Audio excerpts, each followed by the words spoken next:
Hi, welcome everybody to episode 5 of the Flow Pro Show, being recorded on July 29th, live in front of a Teams audience. Yeah. Hi, everybody. And by the way, as long as we're on this title slide, I wanted to point out that we have a Twitter handle now. We're Flow Pro Show on Twitter. So go ahead and follow us and recommend us to your friends. We'll be tweeting Flow news throughout the month, not just about our show. I think we're almost up to 200 followers already, even though we've only had it for since early last week. Yeah, a week, I think. Yeah. It's going pretty fast, so that's good. Yeah, cool. All right, well, let's jump right into our news. Yeah, so the first thing of news we had for today is a blog post that has been made last Friday, I think. And it was about introducing Clipboard in Flow Designer and 3 new user experience updates. Well, my Clipboard is one of the most wanted features. So we can find. I remember we saw a sneak preview of it a couple months ago. Yeah, it was really cool that Sune did a sneak preview on that. But we're now able to do it ourselves. It has been in preview for a couple of weeks, I think. And now it's also available in the production environments. So it's actually really easy to do this. You get another tab in your Choose an Action menu. Mm-hmm. And if you move forward with the slides, when you want to copy an action, you can just click the ... at the right top corner, and then click on Copy to my Clipboard. Then after that, it will be in your clipboard.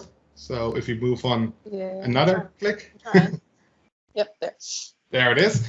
Then you will see the action you just copied in your clipboard, and then you can select that, and it will automatically be added to your flow. Nice. So that's really a cool one. And so you can fill out all the fields with all of your dynamic data tokens and things like that, and not have to do that all over again. Yeah, that's correct. It will change the name of the action, of course, because it can't have the same name. Mm-hmm. So it will add a 2 at the end of the action name. Mm-hmm. So that's. So you probably just need to go in and make it name it whatever you really want. Yeah, really. Yeah, that's the way you should do that. And what's really, really cool about this is actually that you can also copy scopes. So you can copy all kinds of actions within a scope and then copy them all at once.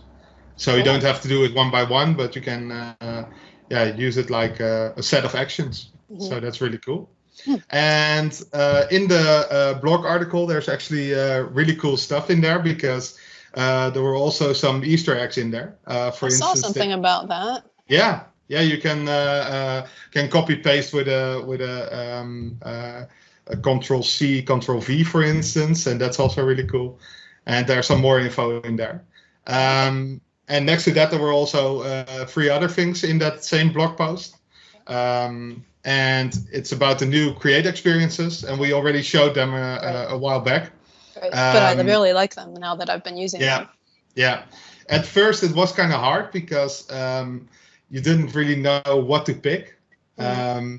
And sometimes it also filters away other type of actions. Mm. So when you select the automated flow, then you're not able to use the flow button, for instance, and stuff like that. So that's something you have to get used to, but then you can just skip, right? Or, yeah. So that's cool. Yeah, I think I've found this useful when I give my Flow Jumpstart trainings. With people who are just getting started with Flow, this is a lot easier for them to grasp how to get started. Yeah. So this is really cool, and I'm really looking forward to the next iteration of this, because I also want to. For instance, only run the first day of the month, for instance. That's not possible yet, but it would be really cool if we can do that kind of thing as well. That does sound cool. Yeah. Yeah, or the last day of the month, even more so, probably. Cool. Okay. Okay, the next one we also talked about. That's the Flow details page. Well, it's much more cleaner than it was before, so that's really good.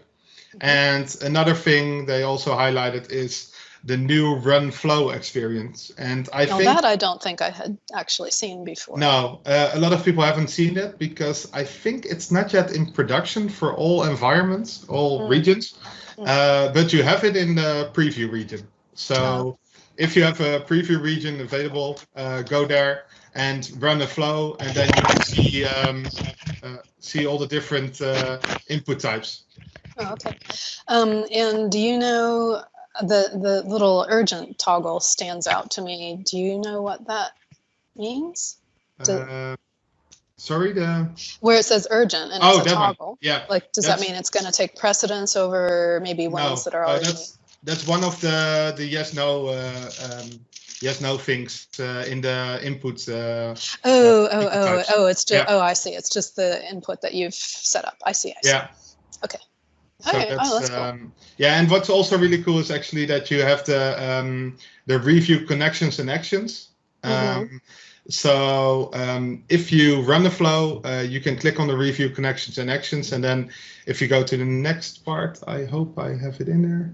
Yeah, you'll see all the actions that are available in this flow and all the connections. And I think that's a little cleaner than it had been too. I mean, you could do that before, but I think it was a little, it wasn't this nice looking, I don't think. Yeah, and when you have a SharePoint action, you can also see on which site it will run, for instance. So that's also really handy to have. Oh, that is nice. Okay. Yeah. All right. Is that it for that? Yep. Okay. Some other big news in Flow world, which probably most people know about at this point, is that there are some new licensing options coming in October for Flow and Power Apps. And the link we have in our on our slide here, and these links will all be in the description in the YouTube video, by the way. That's to a blog post from Charles Lamanna about the new licensing options for standalone Power Apps and Flow, not the Office 365 ones. And when you read that, you should also read the comments below, because Charles has been answering people's questions. So there are a fair number of clarifications in there that people needed answers to. So we're not going to cover this in detail today because we already had our guest planned before this came out, but also we'd like to make that the topic of our August show and really cover it in depth, and hopefully with someone from Microsoft who can answer questions and really get into it in detail. So I think maybe that's all we'll say about that. Yeah, that's good. Okay. Yeah, there were also some tweets from Jacques from the SharePoint team. There are some new SharePoint actions. The first one is create new folder. So you're able to create a new folder in your SharePoint list or library. Without having to create an item and delete an item? Yeah. I think, isn't that how people have done that, or HTTP? Yeah, so that's really cool to do that in this way. Okay. It's for lots of people it's a basic action, but it's something. It's good that it's here now, so that's a good thing. Yep. And the next one is also something that people have been waiting for, and this is these are two actions actually. Grant access to an item or a folder, where you can give people access to an item or a folder, for instance. You can select a role, and you can also notify them through the action itself. And then you also have to stop sharing an item or a folder, and that's it will remove everything except the owners. Okay. Yeah. So you could use that this action to create a new folder, and then right after it grant access to that folder, or you might want to wait a few seconds or something. Yeah, that's possible. I haven't tested it yet, but I think it will work out, and maybe you can do a delay on there or something. Right, that's probably what I would tend to do that just to make sure. Yeah. Okay. Yeah, I haven't tried these myself in production yet, but I definitely have plans to, because it's a thing that that we've been wanting to do for a while. Yeah, totally. So all good updates, actually. Yeah, I think so. Yeah. All right, so next on to community news. We had 2 videos that came out last week in quick sequence on canceling approvals. And that's something that people often want to do. So when you are in the approvals scenario in Flow and you need to cancel I guess 1 or more of those, if they're no longer relevant, maybe it's already been approved, or just for whatever reason you need to cancel that, then both our own Daniel and Dr. Flo Serge Luca created videos around that topic, but in slightly different ways, within like a day of each other, just independently, which was kind of interesting. And so there are the links there, and you can go check those out. And another interesting community post that we found was, this was one of John Lebec's videos from, I believe it was last week, where he had April Dunham on as a guest, and she showed how to use Flow with Alexa to, and as you see from this screenshot, to read out your planner tasks, which is kind of a nifty thing. You can have her do that in the morning to you, I suppose. And kind of on a related note, I just learned that tomorrow's video with John is going to be somewhat similar, but to do with Siri. And that'll be with Vivek, who was our guest last month. So that's kind of cool. You can control all of your virtual assistants with Flow. Yeah, I think it's really cool to see that all the voice assistants, or virtual assistants it's called, they are doing really cool stuff, and it's really cool to hook Flow into those scenarios, for instance. So that's really nice. And I wonder, I don't know this at all, but I wonder if there can be anything related to those where it also uses the AI builder. It seems like it would be a good field for that to do. I don't know what exactly, but to do something involving AI, since those are semi-intelligent beings. I think it could be something with the prediction part of it, maybe. Yeah, you of course have the object detection, but that's not really something you want to do, probably. Right. Or let Alexa take a picture of something and then object detect. I don't know. No. Okay, cool. Yeah, the next thing, the Flow conference. We already talked about this last time, I think. Yeah, because there was the call for speakers open last time. Yeah, and now also the registration opened up. So everybody can now register with the link that's on the slide here. So if you want to know a lot more about Flow, there's lots of great sessions. And I think the sessions will be announced sometime soon. Should be soon, because they've all been selected. So, Yeah, and I hope everybody approved already the session, right? Right. Yes, they did. The ones I know about did. Yeah, because actually we're doing a session, aren't we? Yeah, we are. So we're doing the lunch break, right? Yes. Yeah. So hopefully people don't actually just go get their lunch and not watch us. But yeah, we're going to be in the middle of the day and do our regular September episode from the conference. Yeah, it's going to be fun. Yeah. And then I think lastly, with our community news, if you didn't already hear, there's now an official Flow Facebook group. And so that's for questions and answers and general conversation about Flow. And you probably noticed, if you're in that group, that we created an event for Flow Pro Show there, and you got invited to it. I didn't necessarily mean to hit that invite to everybody. But on the other hand, then that means people know about it. So yeah, that's good. yeah. So anyway, if you go to that link on Facebook to Microsoft Flow Official and just request access, then someone will let you in. One of the admins will let you in, as long as you're a real person and not Alexa. Okay. Yeah. So we have our guest, and that's Karan, actually. Karan, are you still awake? I'm right and ready to go. Yeah. So Karan is a Flow program manager, and yeah, I think Karan and I met for the first time at MVP Summit, I think, in person. That's right. Yeah. Yeah. So that's really cool. And we were talking about BPF then already.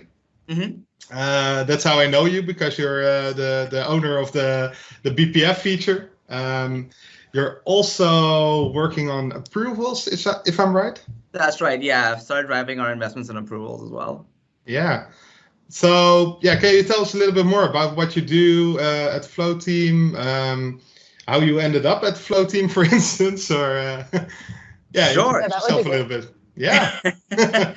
Sure. Yeah. So thanks for the intro. I've been on Flow for about a year, as Daniel mentions, driving our investments in business process flows and approvals. Overall, I've been in the company for about 6 years now. I started off on Dynamic CRM, where I own business process flows. So a lot of the capabilities that we have with branching and all that stuff is what I helped introduce there along with the team.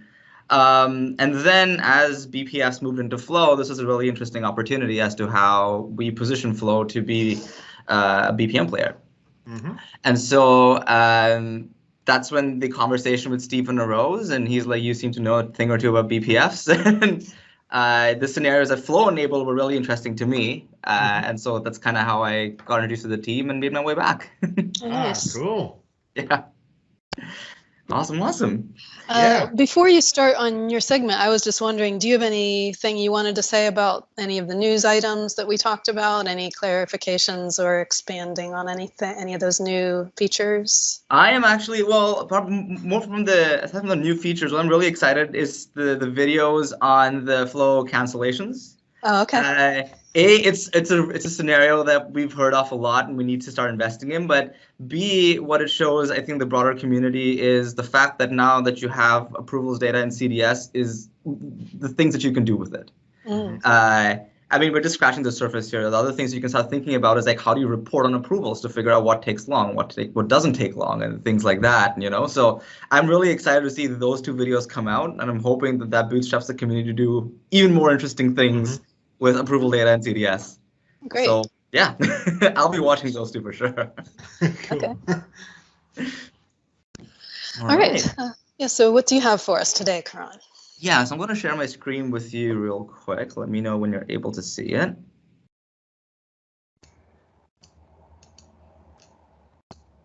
Yep. All right, so let's go ahead. So before I get started talking about business process flows, just kind of wanted to take a step back and level set a little bit. So if you think about just a business process in general, right, it is just fundamentally a sequence of tasks that you do towards some objective, right? Your objectives might be, I want to increase brand engagement on social media. It might be something like, I want to ensure that I'm compliant whenever I'm reimbursing business expenses when I go to a conference.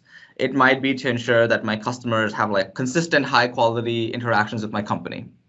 Now, you can pretty much take these business objectives and start working down like what the tasks need to be to accomplish these things. So for instance, in the case of increasing brand engagement, one particular thing you might want to do is I'm going to monitor Twitter, and every time somebody mentions my handle, I'm going to send it to my team to make sure that it's responded to. Most of the tasks in this of monitoring Twitter, finding out what the tweets need to be that you need to respond to and sending it to the right people can be automated. Ensuring compliance, in this example, you might like upload a receipt, and then you might go to a different system and enter line items about the costs. And then you might send it to somebody to sign off on them. And once they sign off, you get reimbursed. In this sequence of tasks, most of them are automatable, right? The part that really is fundamentally not automatable is the fact that you need to have a human in the loop who's signing off and approving to make sure that these expenses are in fact legitimate. Mm-hmm. And then you come down to the third example, where it's consistent high quality customer service interactions. This is what you hire people for, right? To bring that expertise, not just the knowledge, but also the human element to it. You can't really automate the interactions themselves. You can automate a lot of the tasks they do in the background to free them up to do the things that they're really hired for. And so the thing that we kind of like observe is like the task can be done by people or systems, and in a business process, depending upon the composition of these tasks, these can be completely automatable to completely people-driven. But in the real world, they lie somewhere in the middle, right? There's some bit of automation, some bits that need people involved. And so like with Flow, this is the entirety of what you get. We have automated flows that we know about that automate tasks across systems, across services. We have approvals that allow you to get the human in the loop just to understand whether or not it's good to continue or not. And then for the cases where we need people to get together, collaborate, and drive a process is where we have business process flows. So with that as context, a business process is a stateful human interactive flow. It is formed of stages and steps. So stages tell you where you are in the process, and steps are the actual action items that your users need to take.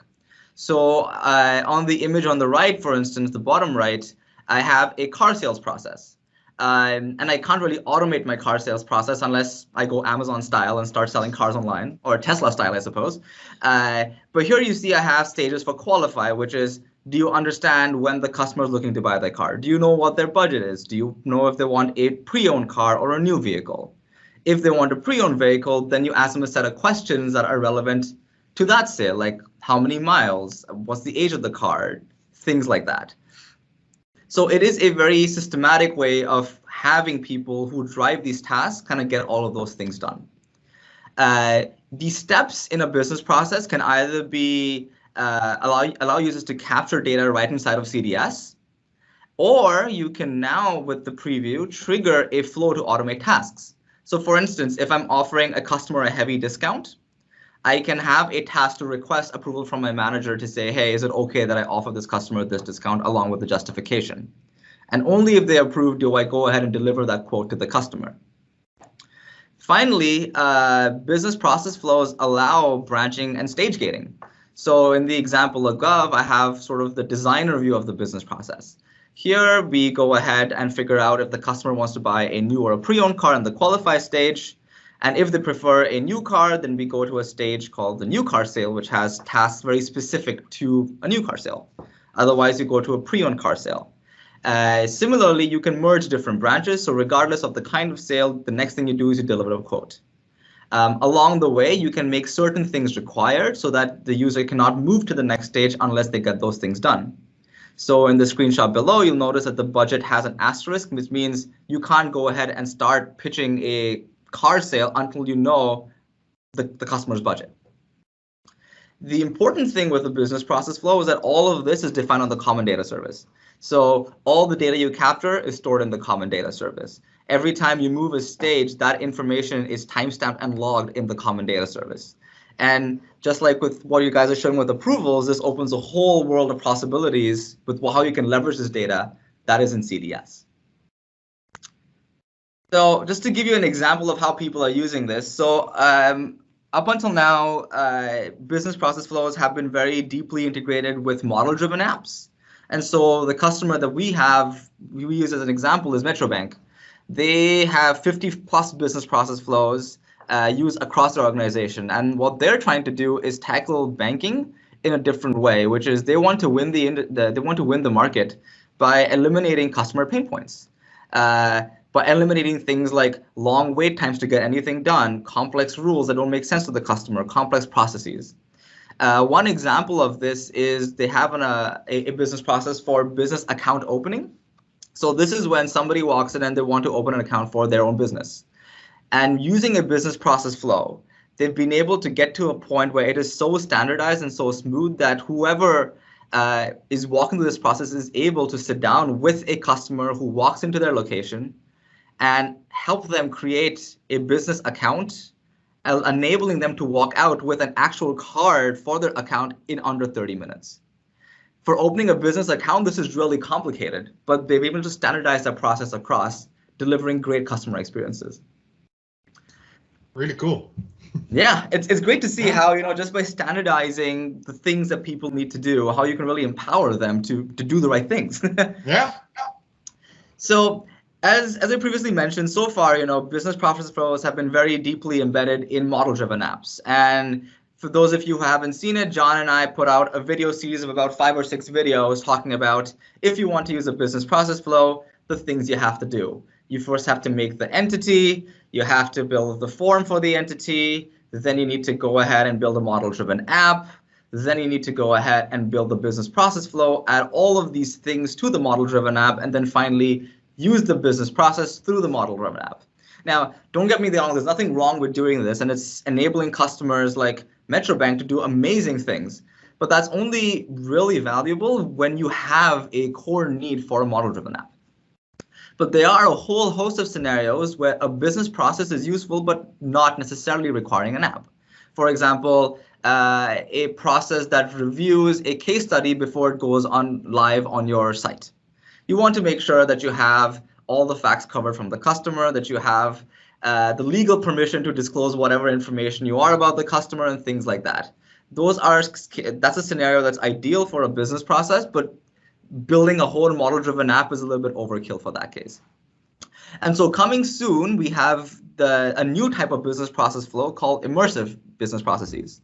So you define these independently, but with the immersive business process flow, you will be able to define a business process entirely from Flow and run it entirely from Flow without ever needing a model-driven app.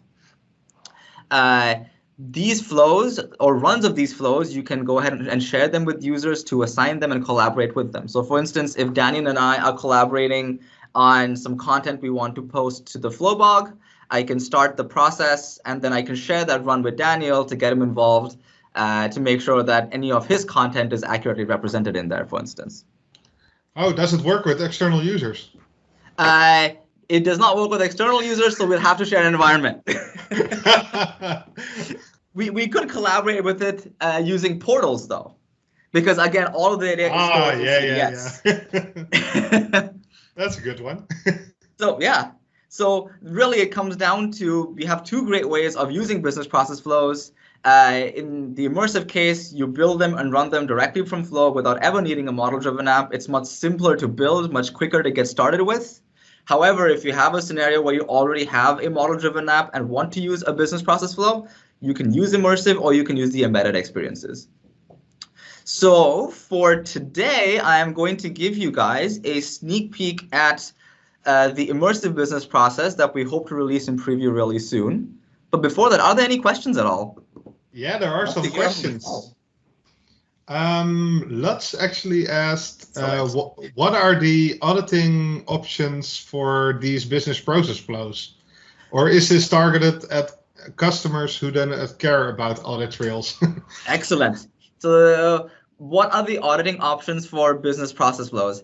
Because these use CDS, the auditing options are exactly the same as CDS, which means you can turn on auditing for the entity that these are based on, and it will log every time there is a change for it.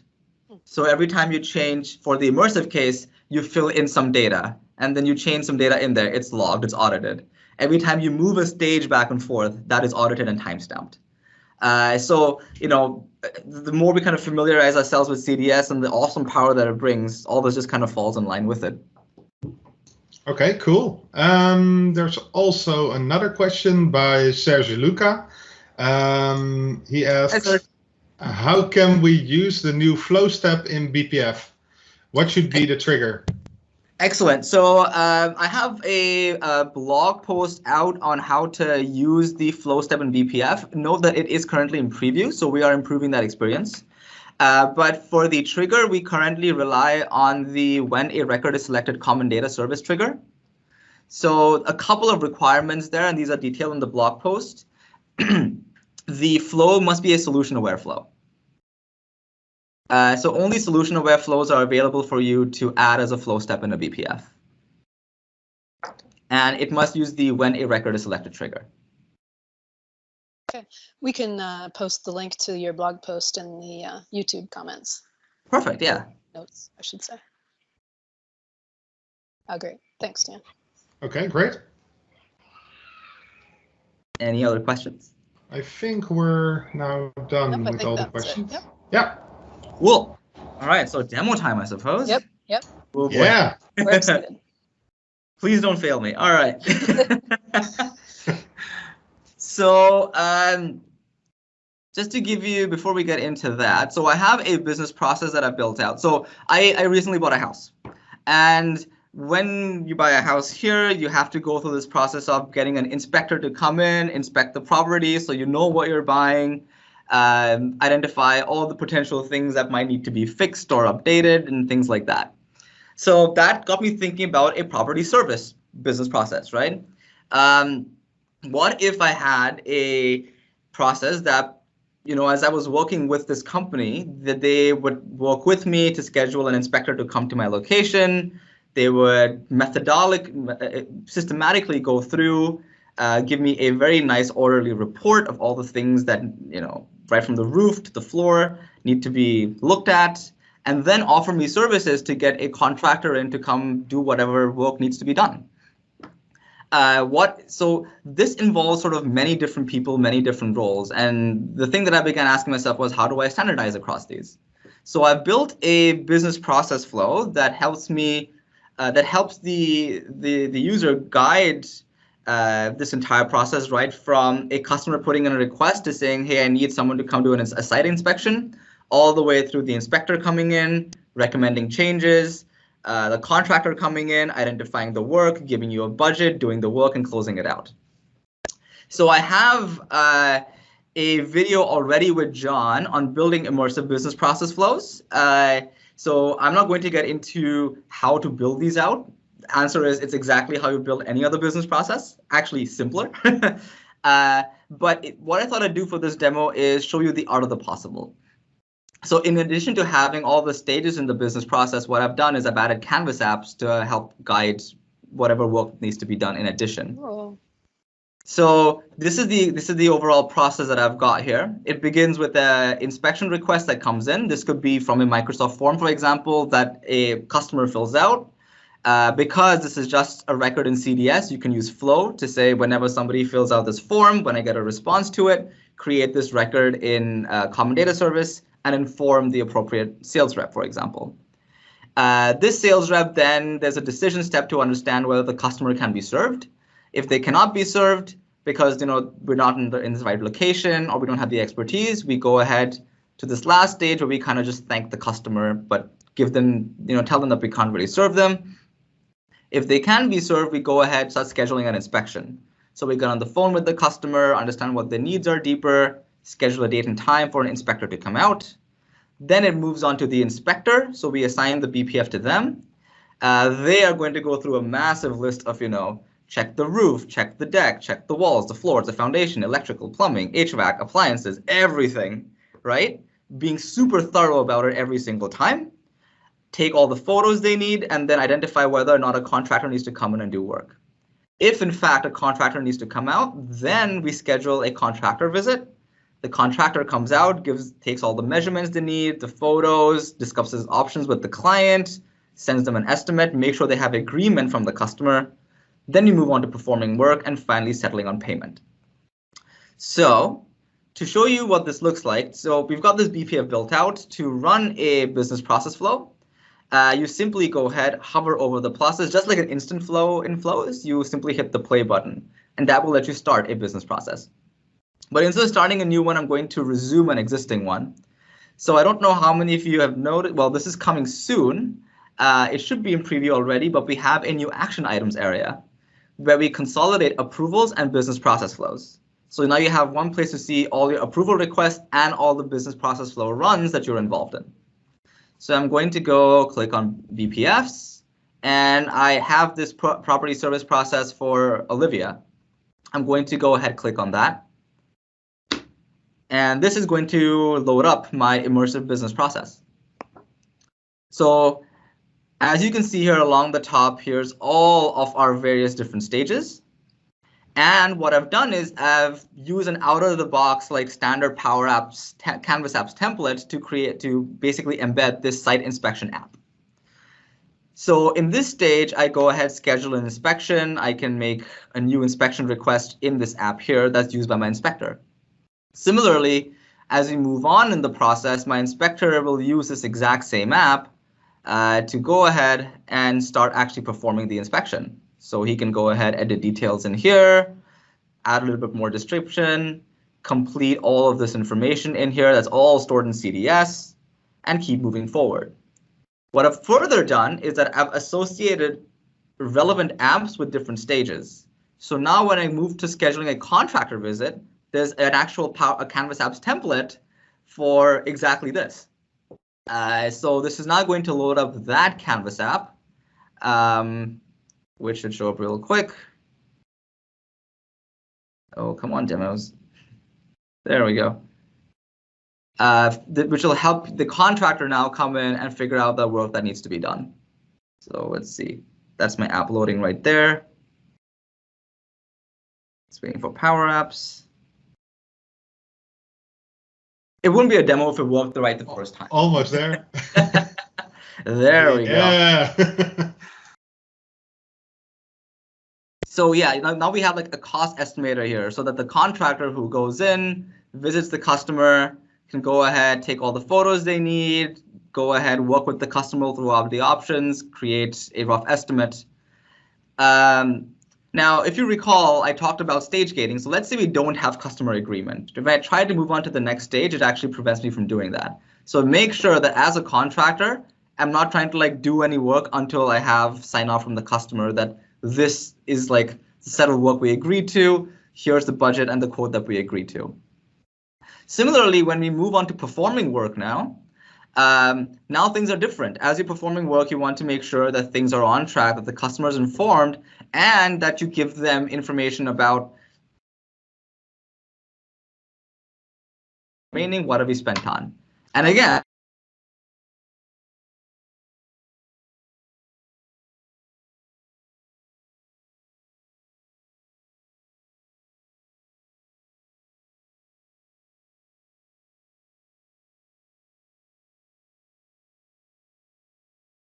which is being processed through the stages. Exactly, yeah. And that's the beauty of this, because with and I talk about this a little bit more in the video with John, but each business process comes with its full-fledged form. And so this form lets you either add data fields if you want directly on the form, or lets you embed things like Canvas apps. Nice. You could even add things like websites and like do like a web preview if you wanted to. Add PCF controls to do like document viewers and things like that, so that it enables a whole lot of scenarios here. So it works just like the Canvas apps embedded in the model-driven apps, right? Exactly the same. Exact right way to think about it. Whatever you could build with a model-driven app form, you can just do that here without having to build the app. Yeah. Okay. Right. Cool. So any questions about what we've seen here before I move on to my next demo? Someone was asking about, Neil was asking about the data, asking, is the value in BPF based on already having a lot of data in CDS? But if your data is stored in SharePoint or Salesforce or SQL, then what's the guidance for Power Platform workflow? Interesting. Before I get into that question, because that teased me up really well, were there any other questions on the call? I don't think there were.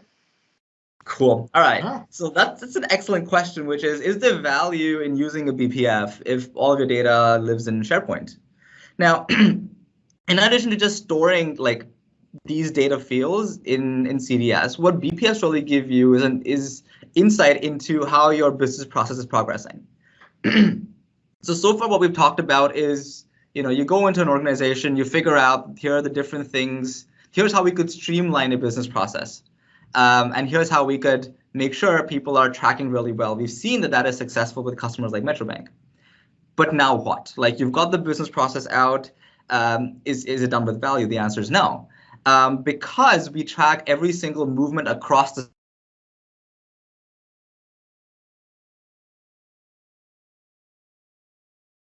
now build Power BI reports off of that data to help you understand, now that you have a business process out, how is it performing? Where are the areas that you could potentially improve it? So to do that, here's an example of a Power BI report that I've built.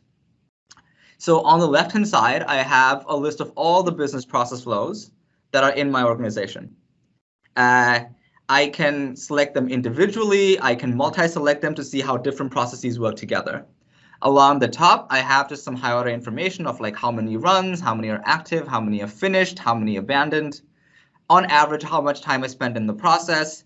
On average, how many hours I spent in the process. As you can tell, this is a demo org because that's a lot of hours in each stage. Furthermore, based upon the stage I've selected, I can tell you, or the business process I've selected, I can tell you how much time is spent in what stage of that process. So on the left-hand side, I've selected the lead to opportunity sales process and opportunity sales process to understand, well, I build this BPF for my sales teams, how they're spending their time. And immediately I see that if there's one thing I desperately need to improve, it is this work that they do in the qualify stage. Because they spend like 80% of their time just in that stage. You can also begin to start filtering things down to figure out, for the processes that are finished, what do those look like versus processes that were abandoned, and why, and what do those look like, to give you insight into what are the factors that make it successful or not successful. So for instance, if I click on this finish pivot, I only have the one run that is finished, but it'll update the entire report. You'll see the exact path that this entire business process ran through. So you can see that for this particular run, it went from the qualify stage to propose to contract. It went back to propose for some reason, but was able to recover, went to close, and then finished it. So it gives you insight into how is it that like people are moving even through your processes. What are the if you have a branching business process, what branch is most commonly used, and things like that. This also pivots across. Let's see, for example, where this was abandoned. So if I pick the example where I was actually abandoned, we'll see a different view. So for in this case, it turns out that we got as far as proposing. It all looked really good, but then for some reason we failed in the propose stage. So what are the things that caused us to fail here? Or are these things we could have identified up front so we didn't spend all this time going through the entire process? And again, all of this is possible because the movement between stages in the business process is all tracked inside of the common data service. You can even start doing deeper things like, I want to track activity over time. So if I go and click in there, I can see, for instance, on the right-hand side, stage movement by month. So I can figure out what are slow months, what are months with greater activity. So I see that like in November, it really dipped. Maybe people were out for Thanksgiving. Nobody used these two business processes in January. What was going on there? And then it got crazy high in March and May because I was doing demos. So it gives you some insight into like the usage patterns of these processes too. And finally, we have these slicers at the bottom. So let's say you use these sort of views to figure out potential opportunities in improvement. You work with your users to figure out what are the things you need to improve. You go ahead, build it out in your business process. Now you want to learn of the impact. You've got these little slicers on the bottom left-hand side, which is like when the run was created or when it was last changed or when it was finished. So now you can do things like, let's say I modified my business process 3 months ago. So I can now take a slice of between the 6 to 3 months ago, give me all the data. What did that look like? Time spent in process, how many won, how many finished, how many abandoned, and then take a snapshot of 3 months to now and compare and contrast to see if it's made any change or not.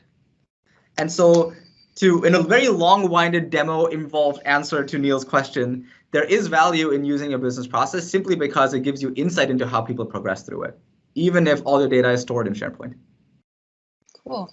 That is really interesting, and I love the way that brings it back to being able to act on the data that you have then. Mm-hmm. Yep, it's all about kind of building something, figuring out what doesn't, and getting back and improving it. And that's how customers like Metro Bank have been able to get the improvements that they've been able to see. Yeah, this overview is so helpful. I think lots of companies would love this. And you can go build this today. It's all there in CDS. Mm-hmm. Okay, cool. Awesome. But the immersive BPF, that's not quite there today, right? The immersive BPF is coming soon. We are pretty close to, so what you see here is a development build. We're pretty close to being done with it. So we hope that over the next couple of months, we are rolling this out in preview. We need a date. Next couple of months. Not that we're pushy or anything. But... Well, you aren't, I am.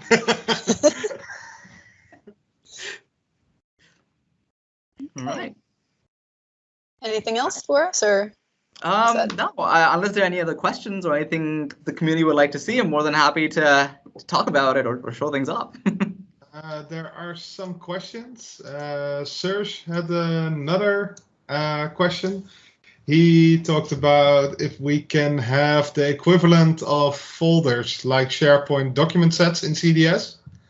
Mm-hmm. And I think in CDS it's only possible to have documents as attachments. Am I right? Correct. So you can store documents and attachments, and I believe there is a new field type that is coming out for files. Mm-hmm. But as far as I am aware, those are the only two ways that we have. Okay. I could be wrong. So yeah, I probably was reaching out to one of the CDS core forks to. Yeah. Yeah. Okay, and another question by Serge is also about CDS. Approval info is partially in CDS, not totally, he asked. He wanted to get the approval messages sent to the users, and he couldn't find it in the approval entities. The approval messages sent to the users. This is like the approval notification. Is that what we want to see in CDS? Or maybe the messages sent saying you need to approve this. Oh, okay, he says yes. Yes. Oh, okay, yeah. So we don't track that today. What we really track in CDS, as Serge rightly points out, is the fact that when you send an approval, all the requests that have gone up for the approval in the approval requests table, all the responses that have been received, if any, for a given request in the approval responses table. And so what this would let you do is track for a given request, who are the approvers, who has responded, or how much time has this approval been pending, things like that. But you're right in that it won't tell you, for instance, the message that was sent to the user. And will that change? At this point in time, we have no plans of expanding on that. But I mean, so the way we kind of prioritize on the approval side is off of NPS and the flow ideas. Oh, okay, so we should just create a forum item and vote a lot. Yeah, exactly. Yeah, because that really helps us figure out like what's really on top of mind. One of the ones that I've seen coming up a lot are long run durations and the things like delegations / escalations and things like that. Mm-hmm. Yeah, and we should, with the NPS stuff, we should always start with Dear Sune and then the message we want to get. Yeah, yeah, okay. Yeah, he told us that last time that we could do that. Yeah, I actually heard from a lot of people at MBAS that they actually wrote a message to him, Dear Sune. Oh, okay. and for those who weren't in that on that call, or listen to that, what we're talking about NPS, that's the little, like, would you recommend Flow to people and stuff like that. So they really do, like, he literally reads everyone. That's what he was telling us. So it's really important to do that. Yeah, he literally reads every one of them. He tags them, and that's kind of how we get our info. And so, yeah, we do pay attention to those. Yeah, so people, be nice. Just be honest. Yeah. But also nice. In a nice also nice, come on. You can do both. Yeah. Okay. All right. I think there's also another question from Serge about if all approval entities will be documented. Ooh, that's an interesting question. We haven't thought of doing that yet, but it is in CDS. We should be really using those, so we probably should be documenting those. That would be good. Question. Probably. Yeah. Okay. Yeah, some interesting So scenarios. who's the point person on that? I am yeah. So Serge can just send you an email, dear Karan. Yep. Where's my docs? Yeah, exactly. Okay, I think that will happen. So. Okay. All right, then I think, well, thank you very much, Karan, for coming on and showing us that sneak preview. And that's been really interesting. And thanks for being so willing to answer questions from our audience. That's always, I think that always goes over really well. Yeah, thanks a lot. Of course, happy to be here. Yeah. Good. And so next time we have you on, it'll be about approvals, I think. I think so. All right. Okay, and thank you everybody for coming. We really appreciate it. I think this is our biggest live audience so far that we've had. Mm-hmm. And the recording will be up on YouTube probably later today, and so you can share that with all your friends. Yeah. All right. So thanks a lot, everybody. Yeah, and we don't have a date yet for August, but when we do, we'll let you know. Follow us on Twitter, and you'll find out. Yeah. Okay. Bye-bye. Thanks. Bye. Thanks, everyone.